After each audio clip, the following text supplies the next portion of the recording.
Salut les amis, j'espère que vous allez bien.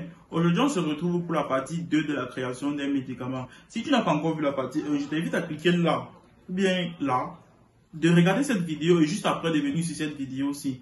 À la fin de cette vidéo, je vais mettre une image qui résume tout le parcours de la création du médicament. Mais si tu veux bien comprendre cette image, je te suggère à être concentré durant cette vidéo. Si c'est la première fois que tu arrives sur cette chaîne, moi je suis Jerry Sonko, étudiant en 4e année en chimie et technologie pharmaceutique à l'université de Pise. Comme je disais dans la précédente vidéo, la création d'un médicament est divisée en deux grandes étapes, qui sont la recherche et le développement. Le développement qui est la partie la plus longue, environ 10 ans, et la plus coûteuse. On se retrouve après le jingle pour plus de détails.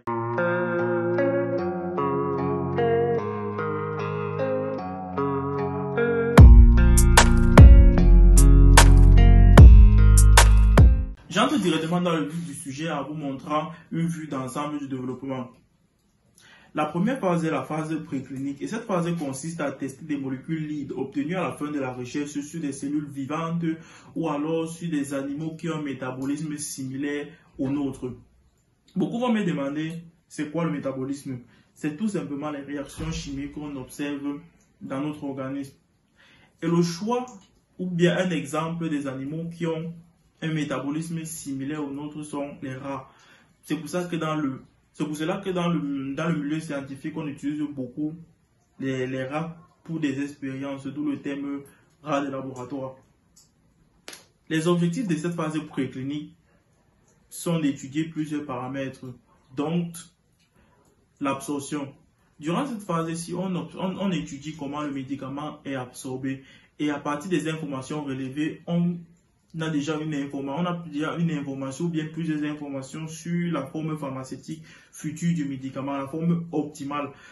Je veux par là dire, à partir de là, on peut savoir si le médicament sera mieux sous forme de comprimé, c'est-à-dire absorbable par voie orale, ou alors sous forme liquide, c'est-à-dire si le médicament sera absorbé soit par injection, soit par colis, ou alors sa forme pharmaceutique idéale serait sous forme de gel, c'est-à-dire absorbable sur la peau, c'est l'épiderme.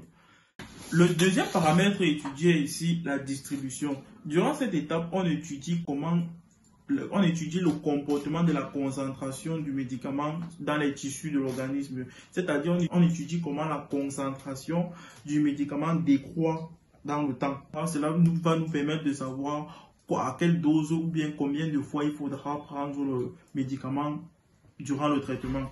La troisième étape est alors le métabolisme. Le métabolisme, comme je le disais tout à l'heure, sont les réactions chimiques, comment la molécule se comporte, comment la molécule réagit chimiquement avec les autres molécules dans notre corps. Ensuite, on teste l'élimination, comment l'organisme élimine la molécule. Après, on passe à l'étape de l'efficacité. On teste l'effet biologique ou pharmacologique de la molécule. Si la molécule évidemment détruit la cible dont elle a été synthétisée ou choisie. Et enfin, on teste sa sécurité, c'est-à-dire si la molécule est toxique ou bien a plusieurs effets indésirables. À la fin de toutes ces études-ci, si tout est OK, on peut donc passer à l'étape suivante qui est la phase clinique. La phase clinique est caractérisée par la relation entre le médicament et l'être humain et est divisée en trois grandes phases, qui est la phase 1, la phase 2 et la phase 3.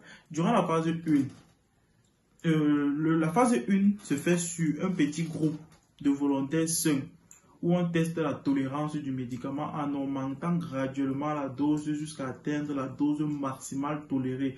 C'est-à-dire qu'à la fin de cette étape, on saura quelle est la dose maximale à ne pas dépasser afin que le médicament ne soit pas toxique. Et ensuite, après cela, on passe à la phase 2. La phase 2 se fait sur un petit groupe de patients. Et durant cette phase, on teste le rapport entre l'efficacité et la tolérance. Après cette étape, on passe à la phase 3 qui se fait sur un plus grand nombre de patients ayant toujours à l'esprit le rapport efficacité-tolérance, mais aussi en démontrant la valeur ajoutée du nouveau médicament par rapport aux médicaments qui sont déjà présents sur le marché. Après cette étape-là, tu pourrais te dire, enfin, les laboratoires pharmaceutiques vont commencer à synthétiser les médicaments et les envoyer dans les pharmacies et dans les différents hôpitaux. Eh bien non. Pour la sécurité de la population, il existe des organismes qui sont présents pour contrôler le travail des laboratoires pharmaceutiques. Et en fonction de là où on se trouve, en Europe, c'est l'EMA, European Medicine Agency. Et aux États-Unis, c'est la FDA qui est Food and Drug Administration. Cette étape dure environ 1 an. Et durant cette étape, on contrôle tous ces paramètres afin d'être sûr de la véracité des informations données par les laboratoires pharmaceutiques. Si tout est OK, là maintenant commence la phase de commercialisation et pharmacovigilance. Après l'OK en fonction de où on se trouve, après l'OK de cette agence, les laboratoires pharmaceutiques peuvent commencer à synthétiser la molécule en quantité industrielle et commencer à la distribuer au niveau des pharmacies et au niveau des hôpitaux. Mais reste toujours sous surveillance afin de contrôler les graves effets indésirables. Si en effet il y a des graves effets indésirables, le médicament peut être retiré du marché. En conclusion, le processus de fabrication d'un médicament est un processus long, laborieux et qui nécessite la collaboration de plusieurs corps de métier, et cela coûte environ 1,2 milliard d'euros sur une période d'environ 15 ans. Afin que l'industrie pharmaceutique ait un certain retour sur investissement, elle a l'exclusivité des ventes pendant une période d'environ 7 ans. Passé ce délai de 7 ans, le médicament peut être copié légalement et devient un médicament dit générique. Comme promis, je t'affiche à l'écran le résumé de la création d'un médicament de A à Z.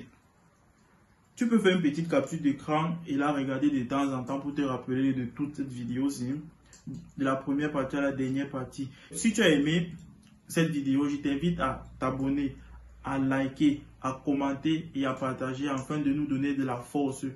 On se retrouve dans les prochaines vidéos. D'ici là, portez-vous bien. Ciao.